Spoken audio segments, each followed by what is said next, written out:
Quem aqui quer viver nesse ano um ano de prosperidade? Quantos querem aproveitar essa estação que a igreja está vivendo e conseguir colher 100 por 1? Quantos querem? Então eu quero falar com você hoje a respeito da estrutura para que isso possa acontecer. Você vai estranhar de começo, porque essa história que eu vou estar lendo aqui com você, lá em 2 Reis, no capítulo 4, parece que ela fala a respeito mais de falta do que de prosperidade. Mas no meio do caminho aqui você vai entender aonde eu quero chegar. 2 Reis, no capítulo 4, no verso 1, fala assim, ó. Certo dia, a mulher de um dos discípulos dos profetas foi falar a Eliseu: teu servo, meu marido, morreu, e tu sabes que ele temia o Senhor. Mas agora veio um credor que está querendo levar meus 2 filhos como escravos. Eliseu perguntou-lhe: como posso ajudá-la? Diga-me, o que você tem em casa? E ela respondeu: tua serva não tem nada, além de uma vasilha de azeite. Então disse Eliseu: vá pedir emprestadas vasilhas a todos os vizinhos, mas peça muitas. Depois entre em casa com seus filhos e feche a porta. Derrame daquele azeite em cada vasilha e vá separando as que você for enchendo. Depois disso, ela foi embora, fechou-se em casa com seus filhos e começou a encher as vasilhas que eles lhe traziam. Quando todas as vasilhas estavam cheias, ela disse a um dos filhos: traga-me mais uma. Mas ele respondeu: já acabaram. Então o azeite parou de correr. Ela foi e contou tudo ao homem de Deus, que lhe disse: vá, venda o azeite, pague suas dívidas, e você e seus filhos ainda poderão viver do que sobrar. Amém? É estranho falar a respeito de prosperidade em uma situação de crise como essa, só para que a gente possa contextualizar, né, uma mulher numa época onde a mulher não tinha voz nenhuma, sozinha com 2 filhos que ainda não tinham uma renda própria, vivendo um luto porque o seu marido tinha morrido há pouco tempo e agora na eminência de perder a única coisa que ainda lhe restava, que eram os seus filhos. Lembrando que a gente está falando de uma época onde não havia previdência social, não havia pensão, aposentadoria. Então, literalmente, a pessoa, quando ela estava pobre, ela estava miserável mesmo. E olhando para esse contexto, para essa situação dessa mulher, eu sempre lembro de uma frase do Viktor Frankl, que ele foi preso no campo de concentração na época do nazismo, e ele saiu vivo de lá. E ele escreveu 2 livros que se tornaram bem conhecidos, que um é Em Busca de Deus e o outro é Em Busca de Sentido. E ele tem uma frase que ele fala assim: quando as coisas estão boas, desfrute-as. Quando as coisas estão ruins, transforme-as. E se você não puder transformar, se transforme. E quando nós olhamos para a história dessa mulher aqui, nós começamos a olhar para a nossa própria vida e ver as crises pelas quais nós passamos. Eu sei que tem pessoas que já chegaram nesse ponto literalmente de passar necessidade, de não ter nada em casa, de não ter o que comer. E é claro que eu também já passei pelas minhas crises. E uma dessas crises que eu passei, eu tenho umas crises que são muito doidas assim com Deus. Porque eu tenho um relacionamento com Deus de tanta confiança que eu não trato as minhas crises como crises. Eu entendo quando o mundo espiritual ele está se movimentando de uma forma estranha. Tem um momento na nossa vida onde a gente percebe que por mais que você esteja fazendo tudo aquilo que você tem que fazer, tudo está dando errado. É literalmente na Bíblia quando se fala que o chão está de ferro e o céu está de bronze. Está tudo fechado para você, em outras palavras. E eu consigo entender quando esses momentos chegam. E ao invés de eu ficar desesperado e perguntando para Deus, por que Deus? Né? Eu sou um homem de Deus, eu tenho feito a sua obra, o porquê que eu estou passando por isso? Ao invés de eu ficar nesse lugar, eu fico no lugar de falar para Deus o que está faltando. O que eu tenho que fazer que eu ainda não estou enxergando? Aonde eu preciso chegar que eu ainda não cheguei? Vocês perceberam, não sei se vocês conseguiram ter esse detalhe dessa história, mas ele repete 2 vezes uma coisa que Jesus vai repetir lá em Mateus 6,6. Jesus ele fala assim: entra no seu quarto, fecha a porta sobre ti e ora ao seu pai em secreto, que o seu pai que está no secreto te vê. E você percebe que é exatamente, não é simplesmente uma ocorrência, não é só o que aconteceu, não é só uma forma que foi narrada a história. O próprio profeta fala isso para ela: entra no seu quarto, você e seus filhos, e fecha a porta sobre vocês. Ele está falando a respeito de um lugar de intimidade, de um lugar de construção. Ele está falando a respeito de uma família. Não é simplesmente a respeito das necessidades que eles estão vivendo ali, da situação de escassez que eles estão passando. Mas o profeta ele está falando a respeito de um estabelecimento, de uma estrutura familiar. Você como mãe entra na sua casa, fecha a porta sobre você e seus filhos e o milagre vai acontecer. Aquilo que você está buscando, em outras palavras, não está do lado de fora. Sabe o tanto que você fica olhando para o seu problema, achando que se você olhar bastante para ele, aí você vai encontrar a solução? Mas quanto mais você olha para o vazio, mais vazio você encontra. Quanto mais você olha para o problema, mais problema você encontra. Tem até uma frase do Jung que ele fala: quando você olha para fora, você sonha, mas quando você olha para dentro, você desperta.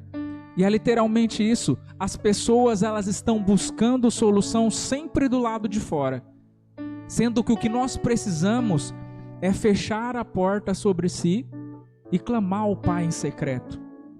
Sabe, é uma coisa que eu falo o tempo todo para as pessoas nos atendimentos, porque eu me sinto como se eu fosse esse profeta aqui na hora do atendimento. A pessoa ela chega achando que eu tenho alguma coisa para resolver a vida dela. E a resposta do profeta para aquela mulher coloca tudo isso em xeque. Porque quando alguém chega pedindo ajuda para você, é porque ele espera que você tenha alguma coisa que ele não tem. Né? Quando alguém chega lá para o Juninho, lá na assistência lá, e fala para ele assim: eu preciso de tal coisa e tal. Ele está pedindo porque ele está em falta daquilo. Só que ao contrário disso, ao invés do profeta falar: espera aí que eu vou te dar uma oferta, o profeta se volta para aquela mulher e fala assim: o que você tem na sua casa? Sabe, parece até uma coisa meio que sem sentido, né? Porque pense comigo, para que aquela mulher chegasse na situação que ela chegou, dela ir até o profeta para pedir alguma coisa para ele, com certeza ela já deve ter tentado de tudo quanto era forma. Ela já deve ter pedido emprestado para as pessoas. Você me empresta um pacote de arroz hoje? Quando eu comprar eu te devolvo. Aí ia no outro vizinho e falava: você me empresta um pouco de café? O outro: você me dá um pouco de farinha? Você acha que essa mulher já não tinha passado por isso? Uma pessoa com 2 filhos dentro de casa? Você acha que ela já não tinha tentado o básico? Só que chega um determinado momento nessa história onde essa mulher, o seu nível de tolerância acaba. Ela fala: eu não aguento mais viver desse jeito. Eu não aguento mais ficar nessa história de emprestar, sabendo que eu não tenho como pagar as pessoas. E até o fato de que as pessoas mesmo chegam uma hora que se incomodam, né? E quando ela se volta para esse profeta esperando que ele tenha aquilo que ela precisa, aquilo que ela tanto precisa, ele fala exatamente a última coisa que ela esperava ouvir: o que você tem na sua casa? Isso é algo interessante porque normalmente nós não reconhecemos aquilo que nós temos. Nós não reconhecemos o potencial daquilo que nós carregamos, ou talvez nós não damos o devido valor que algo tem. Assim como aquela mulher que ela falou assim: eu não tenho nada. E aí depois ela falou: se não, uma botija de azeite. Só que se você parar para pensar, aos olhos dela, o que é uma botija de azeite em comparação ao tamanho da dívida que ela tem para pagar? É isso que ela está falando. E é a mesma coisa que acontece com cada um de nós. Todos nós, cada um de nós que está aqui, já tem tudo aquilo que precisa. Sabe, isso é uma das coisas que eu falo tanto na questão de casamentos.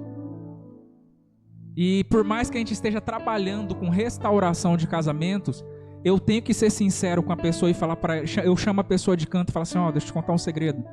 A sua felicidade não está e nunca esteve no seu casamento.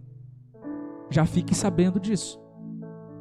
Porque pode ser que você esteja vivendo aquela história do pote de ouro no fim do arco-íris. Quando o meu marido voltar, aí eu vou ser feliz. Quando eu tiver um filho, aí eu vou ser feliz.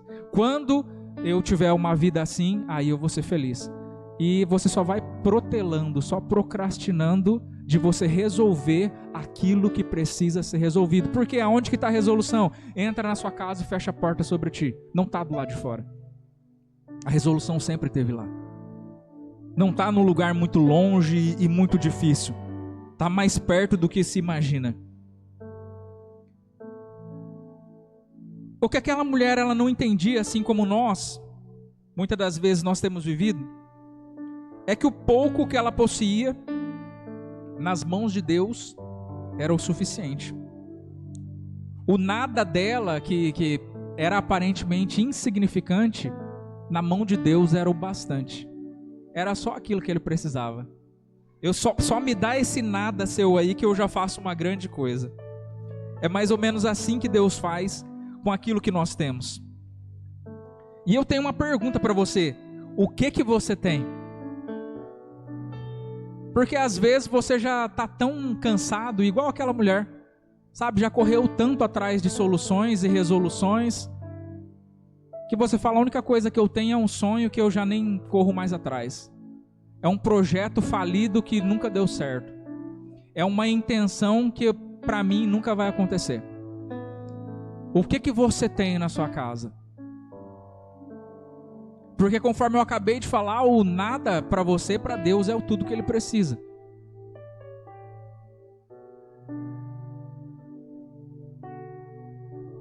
Eu sempre gosto de falar a respeito de sonhos e propósitos.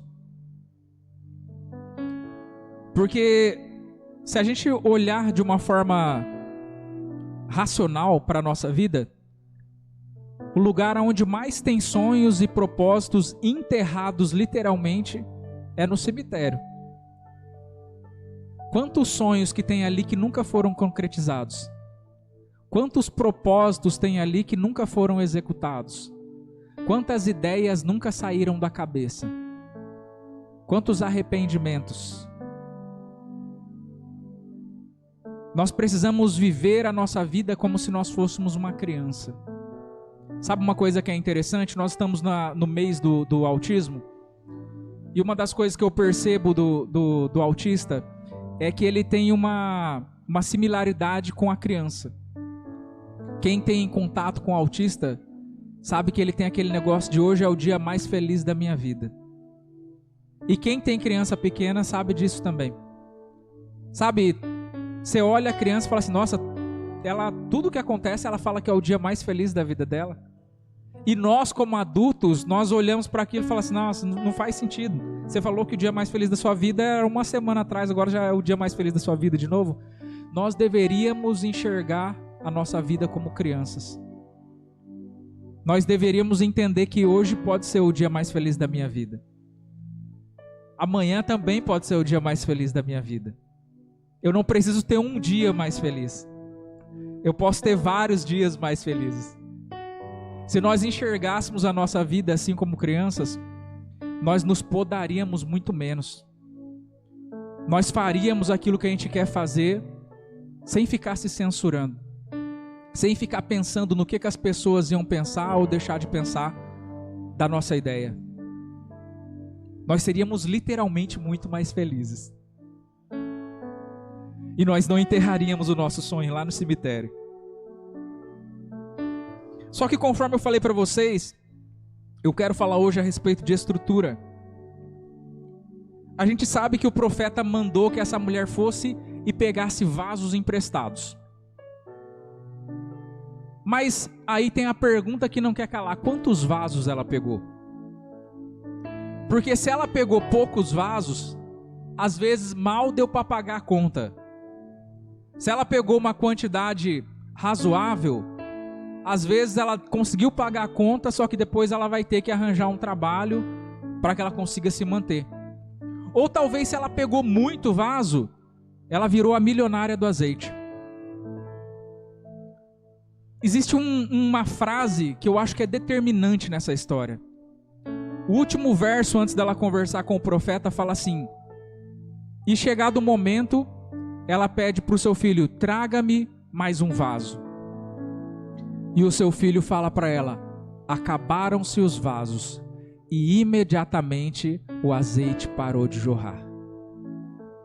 Sabe o que Deus está falando aqui para você? Quem determina o tamanho da sua estrutura é você. Se você construir uma estrutura pequena, eu vou enchê-la. Se você construir uma estrutura grande, eu também vou encher. Se você quer construir um prédio que é grande, então você tem que cavar fundo. Mas se você tiver com preguiça, você vai cavar pouquinho e vai levantar uma cabana. É você quem determina aquilo que você quer para a sua vida. Só não pense que Deus ele vai trazer aquele seu sonho gigantesco em cima de uma estrutura que não o suporta. Deus, ele sempre, se tem uma pessoa que é interessada na sua felicidade, no melhor que você pode viver nessa terra, é Deus. Só que o problema é que muitas das vezes eu não estou tão interessado em pegar tantos vasos assim. Né? Às vezes, para mim, a escassez está bom demais. Né? Deus, se o Senhor encher metade do meu vaso aqui, já está bom. Né? É uma escassez disfarçada de humildade. Deus é um Deus de prosperidade. Deus é um Deus que, se Ele te der tudo, ou se Ele te der só um pouquinho, para Ele não faz diferença nenhuma. Ele simplesmente vai colocar sobre você aquilo que você suporta. Ele simplesmente vai derramar sobre você de acordo com o tanto de recipientes que você trouxer para Ele encher. É simplesmente assim. Não adianta eu ficar imaginando que eu vou viver uma vida incrível e sobrenatural se eu não tenho uma estrutura para isso. Deus ele vai trabalhar de acordo com aquilo que eu colocar em suas mãos. Você recebe de acordo com a medida do seu preparo. E aí entra aquela pergunta, né? Porque quanto que é o muito para você? Você percebe que quando ela sai da presença do profeta, ele fala assim: pegue muitos vasos emprestados. Mas quanto que é o muito para você? Quanto que é o muito? O quanto você conseguir pegar, Deus vai encher. Mas o quanto que é o muito para você? É esse o entendimento que nós precisamos ter. Lembra do Deus que Ele multiplicou os pães lá no meio do nada? Ele não podia ter multiplicado para dar um pãozinho para cada um? Para falar assim, ó, não é para ter briga, hein? Um para cada um. Mas Ele é o Deus que multiplica, alimenta a multidão e ainda sobra 12 cestos cheios. Ele não faz as coisas na base da escassez. Quem trabalha com escassez somos nós. Quem acha que ser franciscano é uma coisa bonita somos nós. Deus é um Deus que o lugar onde Ele vive, as ruas são de ouro e de cristais. Para você ter uma noção. Então somos nós quem determinamos que tipo de vida que nós queremos viver. Eu lembro que quando a gente casou, a Esther tinha essas mentalidades dessa humildade exagerada. E ela falava assim, não, eu só quero ter uma casinha. A gente foi a primeira casa que a gente morou era tão pequena que para um entrar no cômodo, o outro tinha que sair. Aí eu falei assim, você tem que mudar seu vocabulário, viu? E aí ela, com o tempo, ela foi melhorando. Aí hoje a gente mora numa casa que cabe mais gente. Mas você vai viver de acordo com aquilo que você quer para a sua vida. Por mais que às vezes você fale, mas eu queria coisa melhor, Júnior. Eu queria um trabalho melhor. Mas a estrutura que você está construindo não está falando isso. Você acha que reclamando você vai conseguir mudar alguma coisa? A sua reclamação só faz com que você viva duplamente aquilo que você já está vivendo. Eu preciso me posicionar de acordo com aquilo que eu quero. Não ficar reclamando. Reclamar só me faz perder tempo.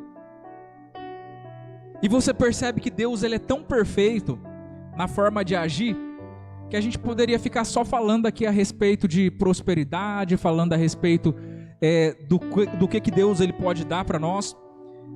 Mas na pessoalidade de Deus, Ele olha para nós como pessoas. Não como números. Não como uma conta bancária. E Ele sabia que aquela mulher, ela tinha passado por um trauma, ela vinha passando por uma sucessão de traumas. A perda do marido, agora essa crise financeira, essa humilhação, essa vergonha de ter que ficar pedindo as coisas para os outros. Agora você se coloque na posição dela. O profeta vai e fala, vai e pede vasos emprestados. Acho que a última coisa que ela queria na vida era pedir mais alguma coisa emprestado para alguém. Só que no mesmo lugar onde você caiu, é que Deus manda que você se levante. É diferente. Porque não é uma medida desesperada de me empresta mais uma vez, mas eu não sei quando eu vou te pagar. É como se fosse uma despedida. Como se aquela mulher ela pudesse agora pedir aqueles vasos e falar assim, essa é a última vez que eu estou pedindo alguma coisa emprestada para alguém. A palavra de Deus fala que é melhor dar do que receber. O servo de Deus é aquele que dá. O nosso papel como igreja é socorrer a viúva e os órfãos. Isso é uma das coisas que eu bato o tempo todo aqui, não é só com relação a financeiro, é no geral. Quando eu venho para a igreja, quando eu venho para a casa de Deus, a gente tem uma mentalidade de eu vou buscar minha bênção, né? Só que eu como filho, como servo de Deus, eu vou para entregar aquilo que eu recebi. Eu vou para celebrar aquilo que Deus tem feito na minha vida. E Deus ele cura esse complexo de inferioridade dessa mulher, ao fazer com que ela venha revisitar a sua vergonha e pedir pela última vez emprestado alguma coisa para alguém. Mas tem algo que eu acho que faz a total diferença na postura dessa mulher, que ao invés dela se tornar uma vítima da sua situação, você percebe que ela é uma mulher inconformada. Ela não desiste. Ela poderia ter falado, Deus não está nem aí para mim, meu marido já morreu, já fiquei aqui sozinha, agora meus filhos vão ser levados também. Ela podia ter desistido ali. Mas você percebe que ela chega dando uma carteirada no profeta. Ela fala, o meu marido morreu e ele te servia. E agora os credores vêm para levar os meus filhos como escravos. Era uma mulher inconformada com a sua situação. É isso que vai fazer a diferença na sua vida. Tem pessoas que já estão tão acostumados com a sua crise, que esse período que era para ser um período de transição virou o seu novo normal. São pessoas que eram para ter passado do Egito para o deserto, para a terra prometida, mas eles decidiram morar logo no deserto. O ser humano ele se acostuma com tudo. E quando eu falo com tudo, é com tudo mesmo. Eu te falo porque eu já vi de tudo nessa vida, viu? O ser humano se acostuma com tudo. E às vezes a gente olha de fora e fala, cara, não é possível que você está vivendo desse jeito. Não, mas é assim mesmo, porque não sei o quê. E aí a pessoa justifica o porquê que as coisas são como são. Nós precisamos ter essa mentalidade de inconformismo. Por quê, Júnior? Porque o próprio Paulo, ele nos incita a isso lá em Romanos. Ele fala assim, não vos conformeis com o mundo. Então nós percebemos que diante das crises da nossa vida nós temos duas opções. Você pode se conformar e tentar caber aonde não te cabe, ou você pode se transformar como a gente começou falando aqui, e se tornar maior do que aquilo que está te aprisionando. Não vos conformeis com o mundo, mas transformai-vos pela renovação do entendimento. Não é pela mudança de ambiente, não é pela mudança de roupa, pela mudança da fala, é pela mudança do seu entendimento. O Albert Einstein, ele fala assim que quando uma mente se expande, ela nunca mais volta ao seu tamanho original. Então isso quer dizer que se eu vivo uma mudança, por exemplo, eu começo a me vestir de uma forma diferente, daqui a pouco eu posso voltar a me vestir igual eu vestia. Toda mudança ela pode voltar. Agora uma transformação, nunca mais a pessoa vai ser igual ela era antes. E é isso que Deus ele tem pedido de nós. É isso que essa crise tem demandado de cada um de nós. A crise é um manifesto de que tem coisas que precisam ser mudadas. A crise é o período onde mais a gente descobre coisas, onde a gente mais transpõe os nossos limites. As maiores invenções que nós temos hoje no mundo aconteceram em períodos de crise. E talvez essa crise que você está vivendo hoje, você fica falando, meu Deus, esse negócio está querendo me matar. A crise ela não vem para te matar, ela vem para te promover. Se eu ficar olhando com um olhar de vítima, aí eu vou achar que tudo conspira contra mim. Mas se eu enxergar de uma forma madura, aí eu vou fazer igual eu comecei falando aqui, o que Deus está esperando de mim? Aonde que eu preciso chegar que eu ainda não cheguei?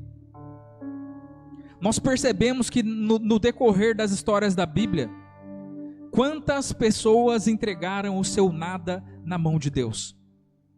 Moisés tinha uma vara, Sansão tinha uma queixada de jumento, Davi tinha uma funda e 5 pedras.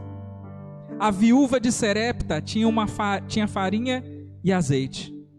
Elias tinha uma capa. O menino lá da história que a gente contou, lá dos evangelhos, ele tinha 5 pães e 2 peixes. E a mulher da história que nós acabamos de ler, tinha uma botija de azeite. E a questão é, o que você tem? Qual que é o seu nada? O que é aquilo que você tem desprezado? O que é aquilo que você acha que não significa nada? Qual que é o seu nada? Porque Deus, ele é especialista em converter o seu nada em tudo. Esse desespero em alegria, a escassez em prosperidade. É isso que Deus pretende fazer. Ele só precisa que você tenha a confiança de entregar o seu nada nas mãos dele. Quantos têm a confiança aí? Eu gostaria de chamar o grupo de louvor aqui. Nós vamos estar louvando a Deus com o último